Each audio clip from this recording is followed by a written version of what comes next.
एक गांव में राजू नाम का आदमी अपनी पत्नी मीना के साथ रहता था।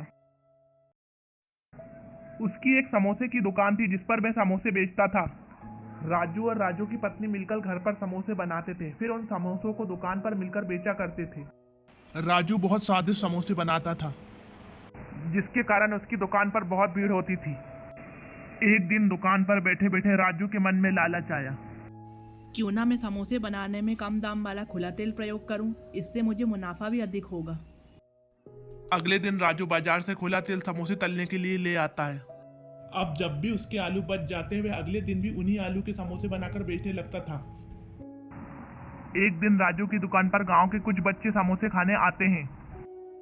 राजू उन बच्चों को समोसे देता है। बच्चे समोसे खाकर बहुत खुश होते हैं। वाह अंकल, क्या स्वादिष्ट समोसे हैं। अगले ही दिन उन बच्चों की तबीयत अचानक से खराब हो जाती है। बच्चों के माता पिता बच्चों को अस्पताल ले जाते हैं, जहां डॉक्टर उन्हें बताते हैं कि बच्चों को फूड पॉइजनिंग हुआ है और यह फूड पॉइजनिंग उन्हें समोसे खाने से हुआ है। डॉक्टर की बात सुनकर बच्चों के माता पिता बहुत गुस्सा होते हैं।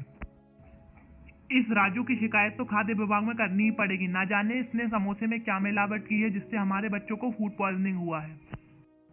हाँ, शिकायत तो करनी पड़ेगी।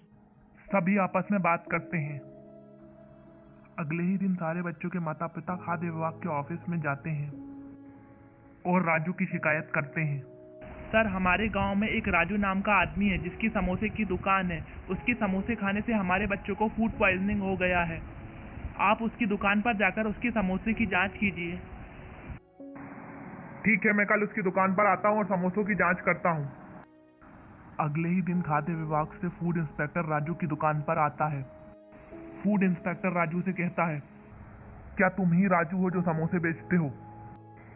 हाँ साहब, मैं ही राजू हूँ जो समोसे बेचता हूँ। क्या हुआ साहब? तुम्हारी शिकायत आई है, तुम खराब समोसे बेचते हो। नहीं नहीं साहब, आपको गलतफहमी हुई है। मैं तो एकदम ताजे और स्वादिष्ट समोसे बनाता हूँ। ये गांव वाले तो खामा मेरे पीछे पड़े रहते हैं। इन्हें तो बहाना चाहिए मुझसे दुश्मनी निकालने का। राजू की बात सुनकर इंस्पेक्टर कहता है, वो सब मैं नहीं जानता, मुझे तुम्हारे समोसों की जांच करनी पड़ेगी। फिर फूड इंस्पेक्टर राजू के किचन में जाता है और समोसों में डलने वाली सारी सामग्री की जांच करता है। हमने तुम्हारे समोसों में डलने वाली सारी सामग्री की जांच कर ली है। तुम खराब आलू और खराब खुले हुए तेल से समोसे बनाते हो, जिससे बच्चे को फूड पॉइजनिंग हुआ है। अब तुम्हें हमारे साथ जेल चलना पड़ेगा।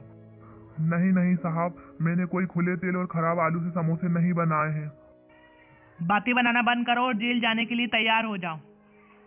अपने लालच के कारण राजू की समोसे की दुकान बंद हो गई और उसे जेल जाना पड़ा। तो देखा दोस्तों, हमें लालच नहीं करना चाहिए। लालच करने वाले का हाल राजू जैसा ही होता है। ऐसी ही ज्ञानवर्धक कहानी देखने के लिए हमारे चैनल को लाइक, सब्सक्राइब, शेयर जरूर करें।